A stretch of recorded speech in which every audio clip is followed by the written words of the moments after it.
So this is a second garage review. Um, just a quickie this time. I hope to not waffle on so much. Um, just relating a experience that I had with a potential customer, lowballer, um, and maybe revisiting this topic that comes up through this experience. So anyway, you may remember that Bandcamp guitar that I was selling, the Pelham Blue Les Paul copy. And they go for about $275. You might find a used one for $250, but they go in that range. So I had a guy online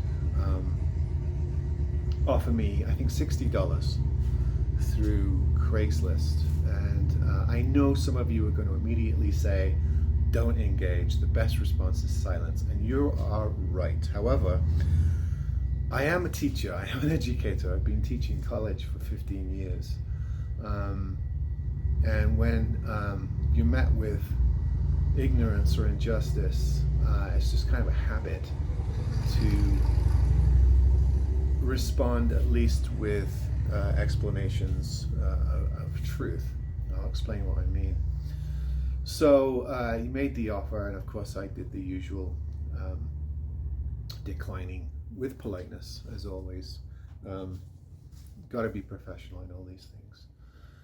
And then, he asked me what pickups are in it, and I said, well, they're just the proprietary Bandcamp pickups.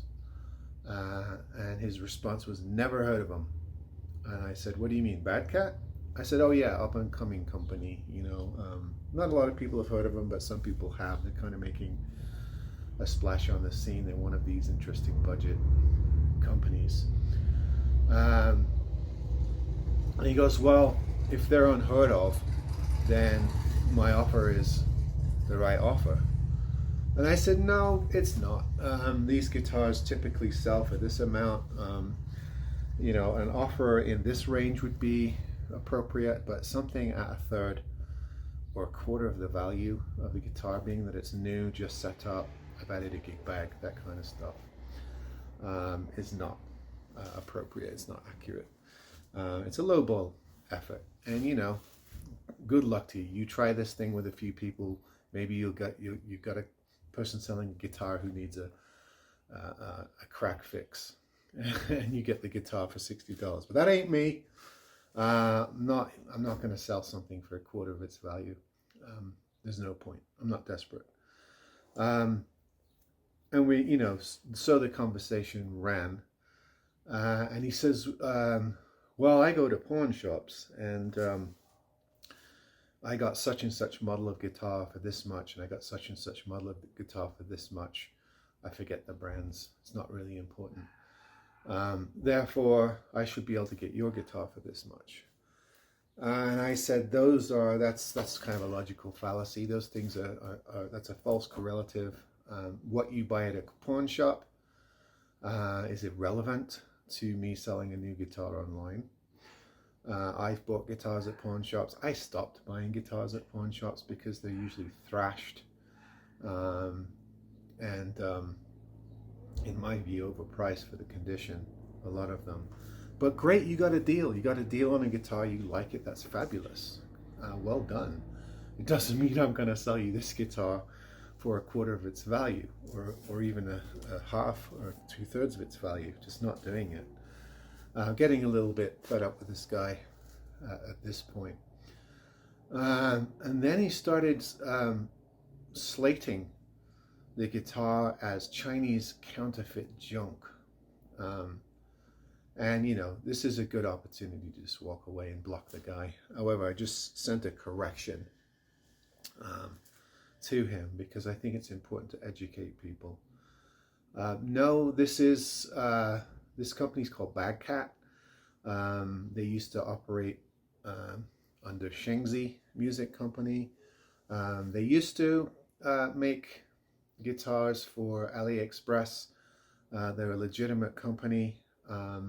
They have a license to sell through Amazon. I don't think they are in violation of any existing guitar patents.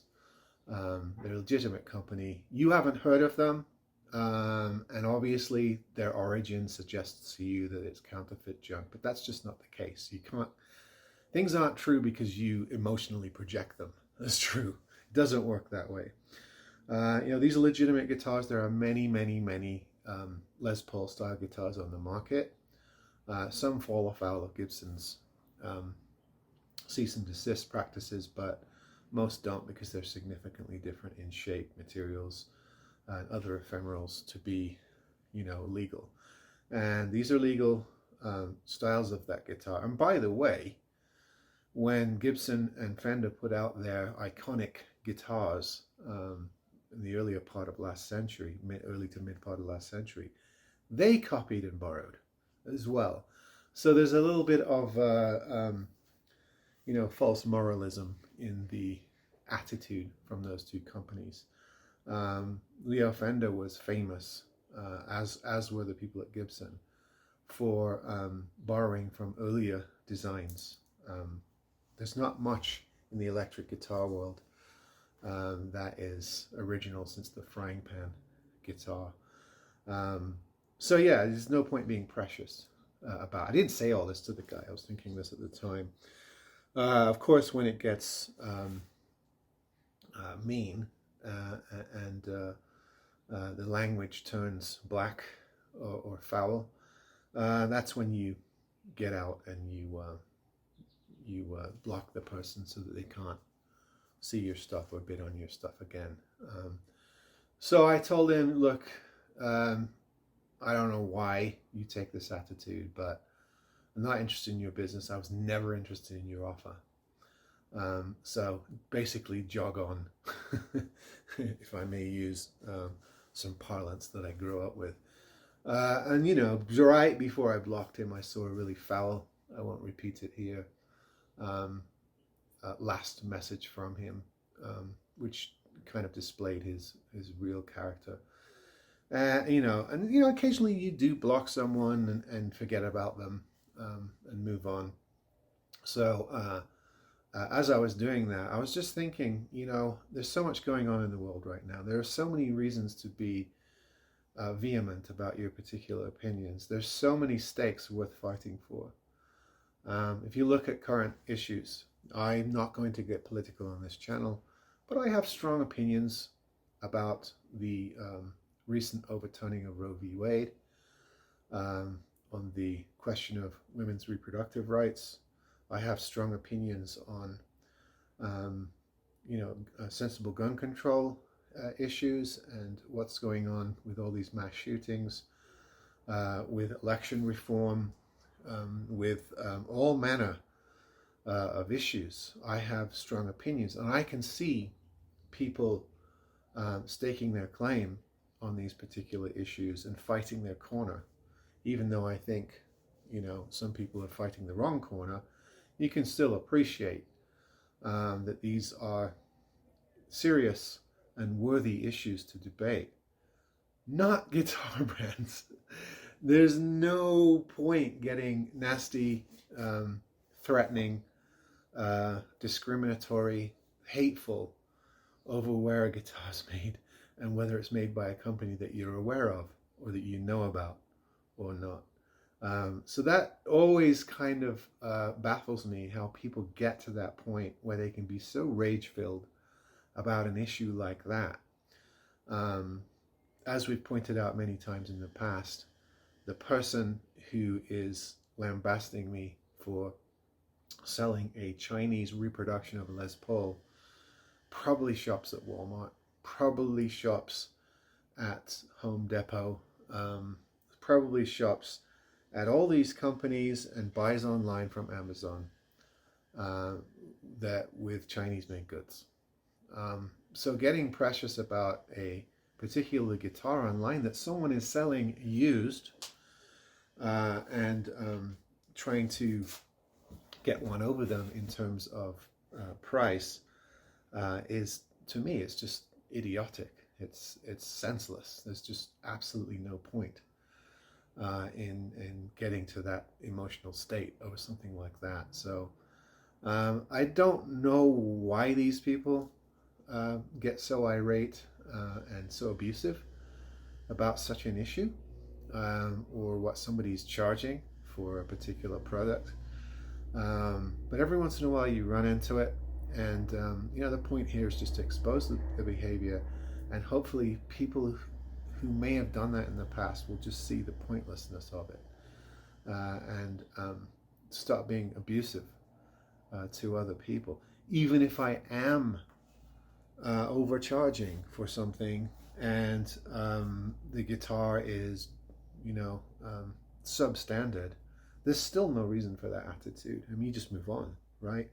If you're looking at guitar listings, and you have a good idea of what something's worth, and that value exceeds what somebody lists, exceeds that value, I just move on.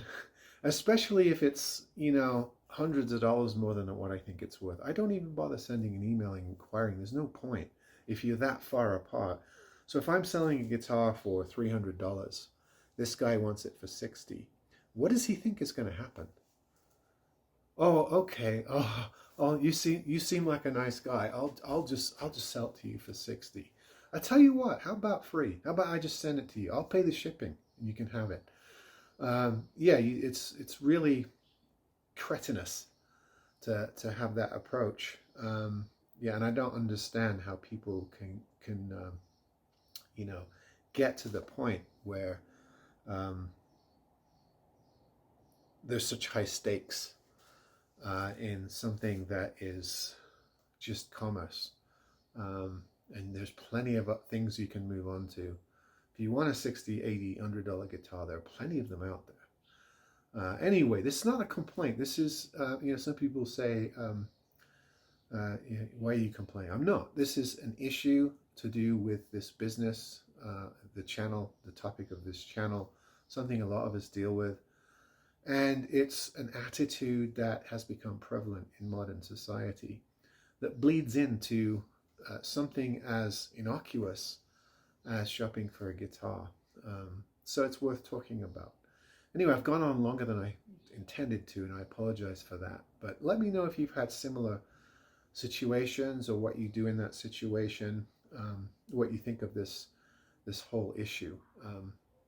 It seems like we have enough important things to argue about in this world and get irate about. But somebody's price for a used guitar online, and where that guitar was made, just seems a bit precious in my eyes. Anyway, see you on the next one, folks. Have a good day.